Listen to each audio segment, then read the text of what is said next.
آج ہم ایک بہت ہی اہم موضوع پہ بات کر رہے ہیں، وہ ہے پاکستان میں سیلاب سے ہونے والی تباہی۔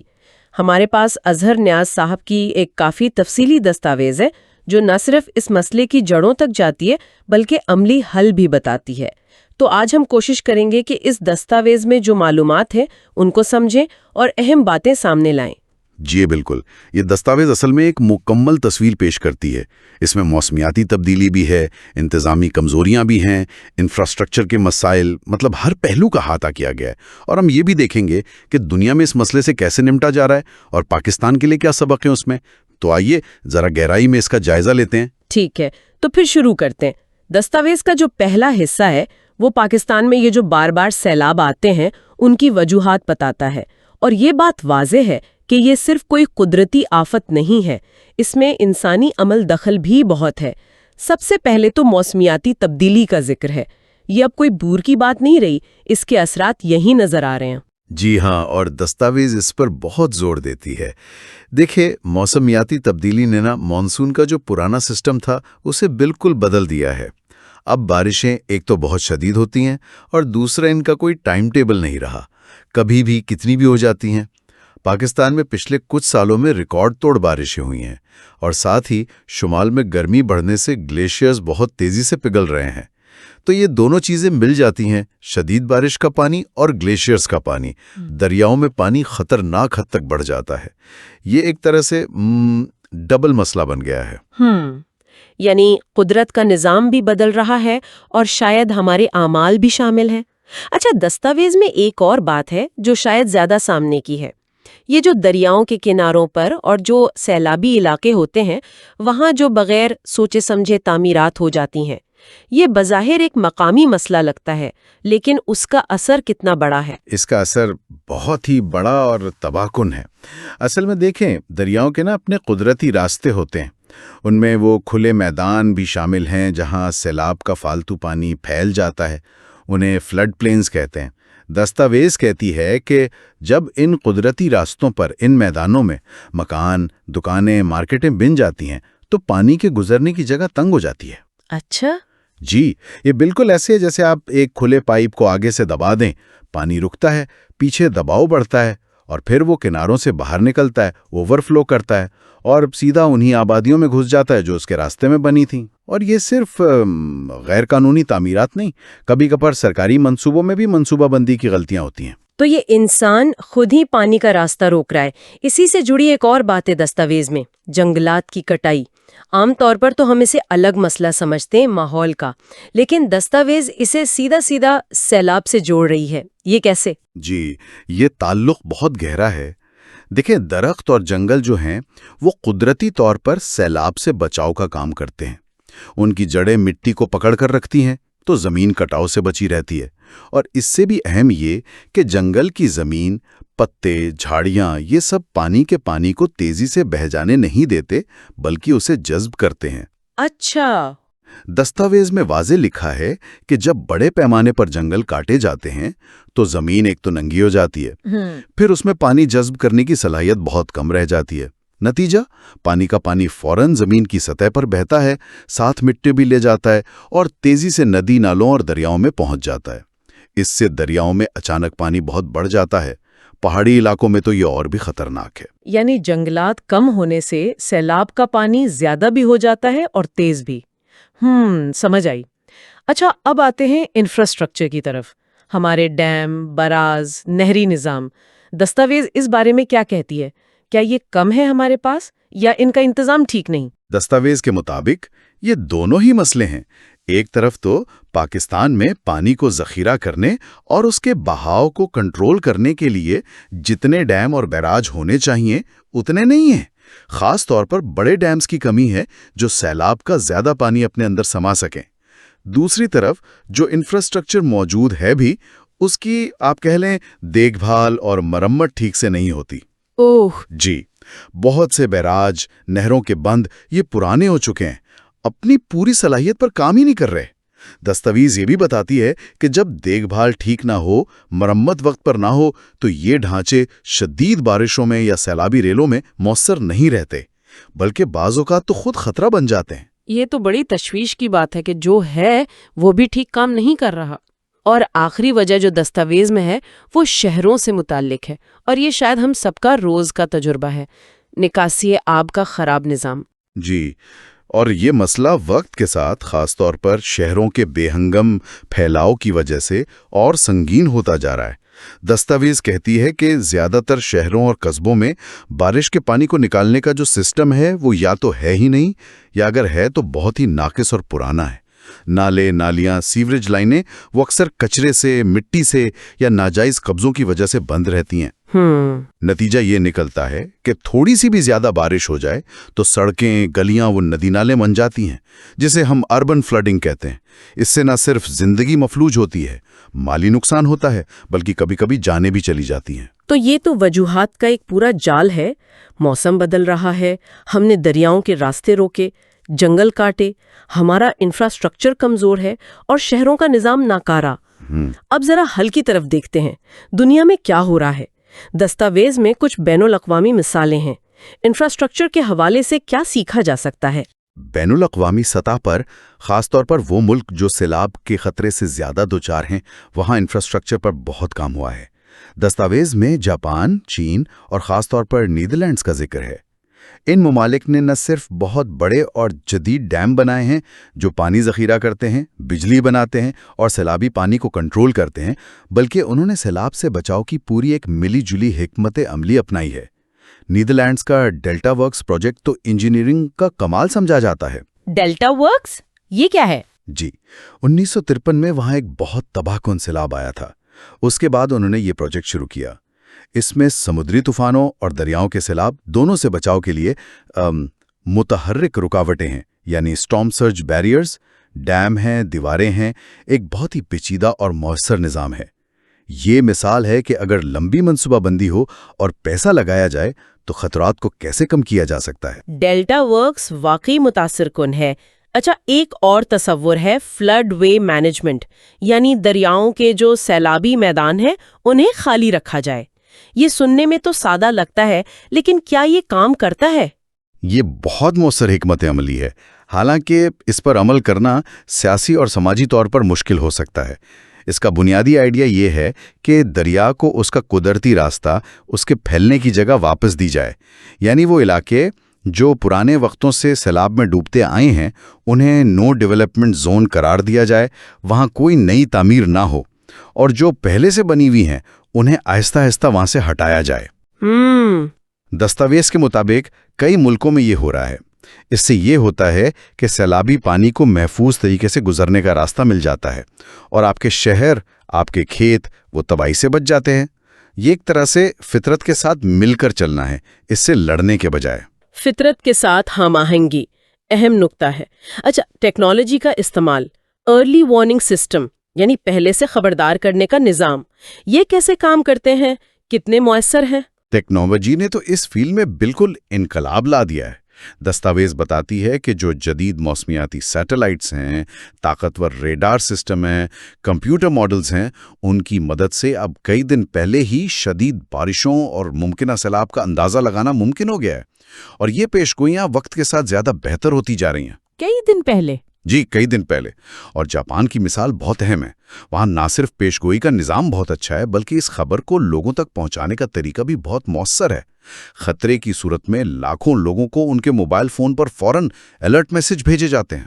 ان میں صاف صاف لکھا ہوتا ہے کہ کیا کرنا ہے، کہاں جانا ہے، اور ساتھ ہی جو ایمرجنسی والے ادارے ہیں، انتظامیہ، پولیس، فوج، ریسکیو ٹیمیں، ان کے بیچ ہر وقت رابطہ رہتا ہے تاکہ سب مل کر تیزی سے اور منظم طریقے سے کام کریں۔ یعنی صرف پیشگوئی کافی نہیں، اس اطلاع کو صحیح وقت پر صحیح لوگوں تک پہنچانا اور پھر اس پر عمل کرنا، یہ سب ضروری ہے۔ اچھا، ماحولیاتی اقدامات کی طرف آئیں۔ شجر کاری اور ایک نئی چیز گرین انفراسٹرکچر، ان کی کیا اہمیت ہے؟ شجر کاری کی اہمیت تو ہم نے پہلے بھی بات کی۔ یہ سیلاب کے خلاف ایک قدرتی اور دیر پا بچاؤ ہے۔ دستاویز میں چین کی مثال ہے، جس نے بہت بڑے پیمانے پر درخت لگانے کے منصوبے شروع کیے ہیں، خاص طور پر دریاؤں کے کناروں اور پہاڑی ڈھلانوں پر۔ اس سے زمین کا کٹاؤ روکتا ہے اور پانی کا بہاؤ کنٹرول ہوتا ہے۔ گرین انفراسٹرکچر ایک نسبتاً نئی لیکن بہت دلچسپ چیز ہے، خاص طور پر شہروں کے لیے۔ گرین انفراسٹرکچر یہ کیا ہوتا ہے؟ اس سے مراد وہ طریقے اور ڈھانچے ہیں جو قدرت کی نقل کرتے ہوئے بارش کے پانی کو سنبھالتے ہیں۔ مثال کے طور پر گرین روفز یعنی عمارتوں کی چھتوں پر پودے لگانا جو بارش کا پانی جذب کرتے ہیں، رین گارڈنز خاص قسم کے باغیچے جو سڑکوں اور پارکنگ سے آنے والے پانی کو جذب اور صاف کرتے ہیں، پرمیبل پیومنٹس یعنی ایسی سڑکیں اور فٹ پاتھ بنانا جن سے پانی نیچے زمین میں جا سکے۔ اچھا، جی، یہ سارے طریقے مل کر شہروں میں جو اربن فلڈنگ ہوتی ہے اسے کم کرنے میں مدد دیتے ہیں۔ یہ گرین انفراسٹرکچر کا آئیڈیا تو شہروں کی منصوبہ بندی میں بڑی تبدیلی لا سکتا ہے۔ اور آخری نقطہ جو بین الاقوامی مثالوں میں ہے وہ ہے بہتر منصوبہ بندی اور عوام کو آگاہ کرنا۔ اس کا کیا مطلب ہے؟ اس کا مطلب یہ ہے کہ صرف انفراسٹرکچر اور ٹیکنالوجی کافی نہیں، قانون، ضابطے اور لوگوں کی شرکت بھی اتنی ہی ضروری ہے۔ دستاویز زور دیتی ہے کہ شہروں اور دیہاتوں کی منصوبہ بندی کرتے وقت فلڈ رسک میپنگ ہونی چاہیے، یعنی پتہ ہونا چاہیے کہ کون سے علاقے سیلاب کے زیادہ خطرے میں ہیں۔ ان علاقوں میں نئی تعمیرات، خاص طور پر گھر، ہسپتال، اسکول، پاور پلانٹ وغیرہ بنانے کی اجازت نہیں ہونی چاہیے۔ یہ قانون بننا چاہیے۔ اور جو علاقے کم خطرے والے ہیں وہاں بھی عمارتوں کے ڈیزائن ایسے ہوں جو سیلاب جھیل سکیں۔ اس کے ساتھ ساتھ عوام کو سیلاب کے خطرے، بچنے کے طریقے، ایمرجنسی میں کیا کرنا ہے، اس سب کے بارے میں مسلسل بتانا، انہیں ٹریننگ دینا بہت ضروری ہے۔ اسے اسکول کے نصاب میں شامل کرنا، محلوں میں مشقیں کروانا، یہ سب عوام کو تیار کرتا ہے۔ تو یہ عالمی تجربات بتاتے ہیں کہ سیلاب سے نمٹنا ایک بڑا ملا جلا کام ہے جس میں انجینئرنگ، ٹیکنالوجی، ماحول، قانون اور عوام سب کا کردار ہے۔ اب آتے ہیں دستاویز کے سب سے عملی حصے کی طرف۔ حکومت پاکستان کے لیے ایک ترجیحی ایکشن پلان تجویز کیا گیا ہے۔ اسے 3 حصوں میں بانٹا گیا ہے: فوری، وسط مدتی اور طویل مدتی۔ پہلی ترجیح یعنی فوری اور ہنگامی اقدامات کیا ہیں؟ فوری اقدامات وہ ہیں جن پر بالکل جنگی بنیادوں پر کام ہونا چاہیے، خاص طور پر سیلاب کے موسم سے پہلے یا اس کے دوران۔ دستاویز کے مطابق اس میں سب سے پہلی ترجیح ایک جدید، مربوط اور قابل بھروسہ فلڈ فورکاسٹنگ اور ارلی وارننگ سسٹم بنانا ہے۔ یہ سسٹم سیٹلائٹ، ریڈار، زمینی سینسرز سب کا ڈیٹا استعمال کرے اور ضلع کی سطح تک صاف اور بروقت وارننگ دے۔ اور لوگوں تک کیسے پہنچے گی یہ وارننگ؟ اس وارننگ کو عوام تک پہنچانے کے لیے mobile phone alerts, radio, T V, مسجدوں سے اعلان، سوشل میڈیا، مطلب ہر ممکن طریقہ استعمال کیا جائے۔ دوسری فوری ضرورت ہے تربیت یافتہ ریسکیو اور ریلیف ٹیمیں جن کے پاس جدید سامان ہو، کشتیاں، لائف جیکٹس، رابطے کے آلات۔ یہ ٹیمیں ہر خطرے والے ضلع میں تیار ہونی چاہیے۔ تیسرا، محفوظ جگہوں پر پہلے سے منصوبہ بندی کے تحت شیلٹر کیمپس بنانا، جہاں پینے کا صاف پانی، کھانا، طبی امداد اور صفائی کا انتظام ہو۔ یہ وہ بنیادی کام ہیں جو جانیں بچانے اور فوری مشکل کم کرنے کے لیے لازمی ہیں۔ یہ تو ہو گئے فوری اقدامات ایمرجنسی کے لیے۔ اب دوسری ترجیح یعنی وسط مدتی اقدامات، یہ اگلے کچھ سالوں کے لیے ہوں گے۔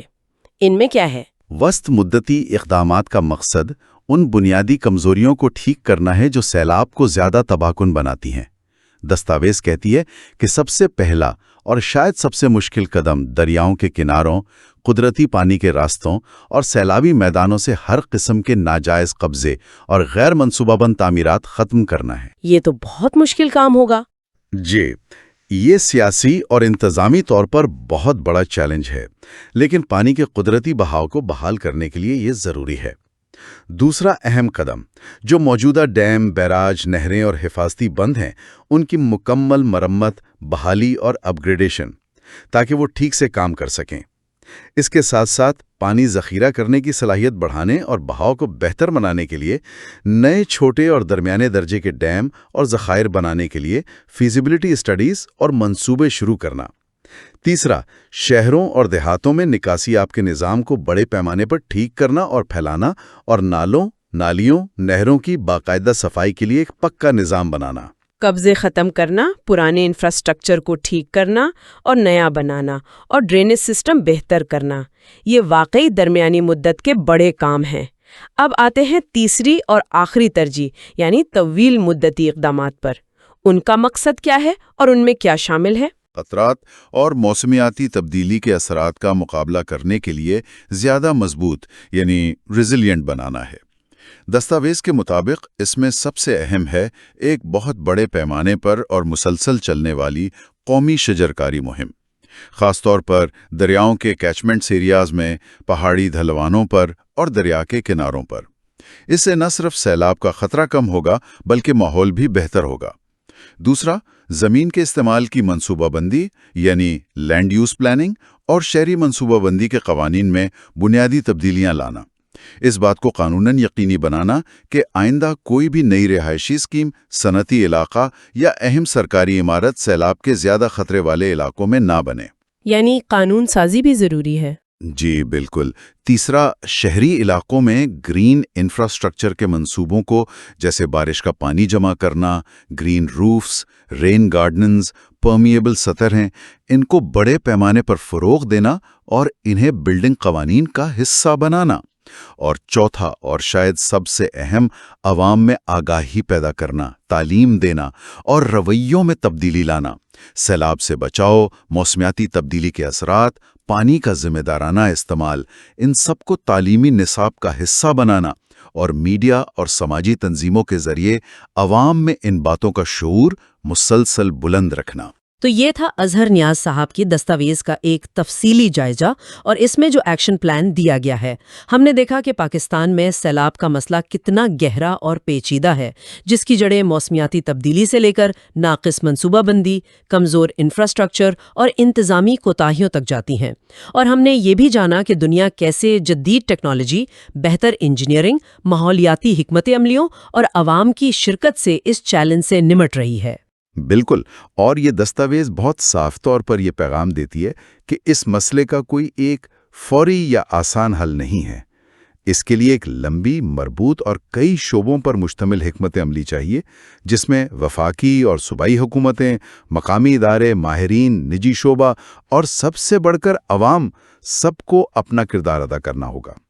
انفراسٹرکچر بنانا اور ٹھیک کرنا، قدرتی ماحول کو بچانا، قوانین پر سختی سے عمل کروانا، جدید ٹیکنالوجی استعمال کرنا اور لوگوں کے رویے بدلنا، یہ سب چیزیں ایک دوسرے سے جڑی ہوئی ہیں۔ دستاویز میں جو 3 نکاتی ایکشن پلان ہے، فوری، وسط مدتی اور طویل مدتی، یہ ایک واضح روڈ میپ تو دیتا ہے، ایک فریم ورک ہے جس پر کام شروع ہو سکتا ہے۔ جی، یہ تجاویز بلا شبہ بہت اہم اور ٹھوس ہیں، لیکن یہاں آ کے ایک بڑا سوال پیدا ہوتا ہے، اور یہ شاید ہمارے سننے والوں کے لیے بھی سوچنے کی بات ہے کہ ان بہترین اور جامع تجاویز پر اصل میں عمل کیسے ہوگا؟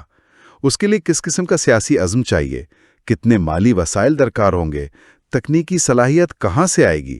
اداروں کا تعاون کیسے ممکن ہوگا؟ کیا ہمارے مختلف ادارے جو اکثر الگ الگ کام کرتے ہیں، وہ اس قومی چیلنج کے لیے ایک مشترک مقصد کے تحت اکٹھے ہو سکیں گے؟ اور کیا ہمارا معاشرہ بحیثیت مجموعی ان تبدیلیوں کو قبول کرنے اور ان میں اپنا حصہ ڈالنے کے لیے تیار ہوگا؟ یہ وہ سوالات ہیں جن کا جواب تلاش کرنا اس دستاویز کی روشنی میں شاید اگلا سب سے اہم قدم ہے۔